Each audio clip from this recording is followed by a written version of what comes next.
गाहाने जंगल में मैं गहरे ध्यान में बैठा था। हवा शांत थी, पटे भी नहीं हिल रहे थे। शांति का एहसास था। मैं आत्मज्ञान चाहता था। मैं और अधिक आध्यात्मिक होना चाहता था। मेरा ध्यान गहन था। मेरा संकल्प पक्का था। मुझे दुनिया की कोई परवाह नहीं थी। मैंने दुनिया के सारे सुख त्याग दिए थे। मुझे केवल आध्यात्मिक विकास चाहिए था। मेरा रास्ता कठिन था। इसके लिए पूर्ण ध्यान की आवश्यकता थी।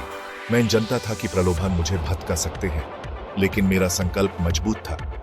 मैं अपने लक्ष्य तक पहुंचने के लिए दृढ़ था। ऋषि की यह यात्रा सचमुच समर्पण और आध्यात्मिक जनन की लगन से भरी थी। ऊपर स्वर्ग में इंद्रा के लोक में अप्सरा मेनका रहती थी। अपनी सुंदरता और नजाकत के लिए प्रसिद्ध वो सबसे सुंदर अप्सरा थी।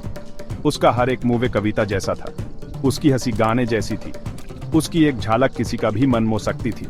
एक दिन इंद्रा ने मेनका को बुलाया। उसके लिए एक काम था।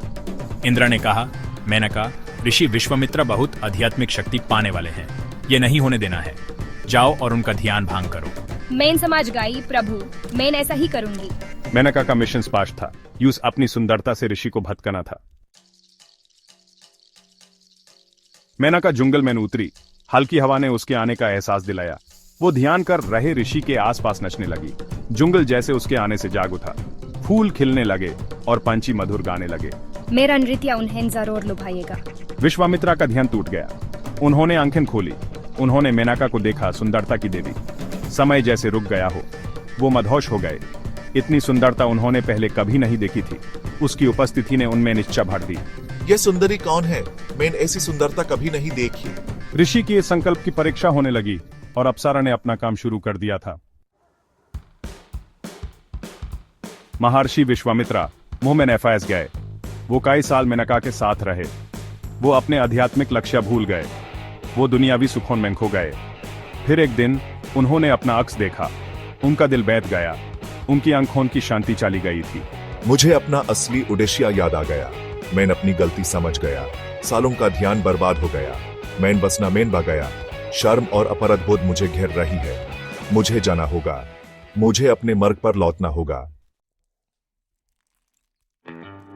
मेनका, जिसको ऋषि से प्यार हो गया था, उनसे रहने की प्रार्थना करने लगी। उसने इंद्रा का आदेश माना था।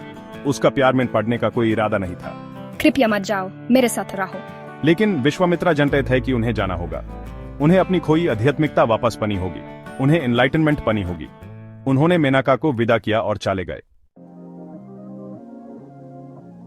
विश्वामित्रा की आध्यात्मिकता की यात्रा बहुत कठिन थी। वो बहुत दूर भटक गए थे। उन्हें अपनी इच्छाओं पर विजय पानी थी। हर कदम पर उनकी इच्छा शक्ति की परीक्षा हुई। उन्होंने अपने अंदर के बुराइयों का सामना किया। उन्होंने अपनी कमजोरियों से लड़ाई की। उन्होंने नई शक्ति से ध्यान किया। उन्होंने कठोर तपस्या की। असली ताकत अपनी इच्छाओं पर विजय पाने में है। उन्होंने कई साल तपस्या की। आखिरकार उन्होंने अपनी खोई आध्यात्मिक शक्ति वापस पा ली। वो और भी ऊंचे आध्यात्मिक स्तर पर पहुंच गए। वो एक महर्षि बन गए। विश्वामित्रा और मेनका की कहानी सबके लिए एक सीख है। ये हुमेन ध्यान और दृढ़ता की महत्वता सिखाती है। ये हुमेन लुभावानी के प्रभाव के बारे में बताती है। ये हुमेन याद दिलाती है कि महानता का रास्ता मुश्किलों से भरा होता है। विश्वामित्रा की यात्रा हुमेन याद दिलाती है कि चाहे हम कितना भी भटक जाएं, हम हमेशा वापस आ सकते हैं। रास्ता कठिन हो सकता है, लेकिन फल मेहनत के लायक होते हैं। आओ हम विश्वामित्रा और मेनका की अमर कहानी से सीख लें।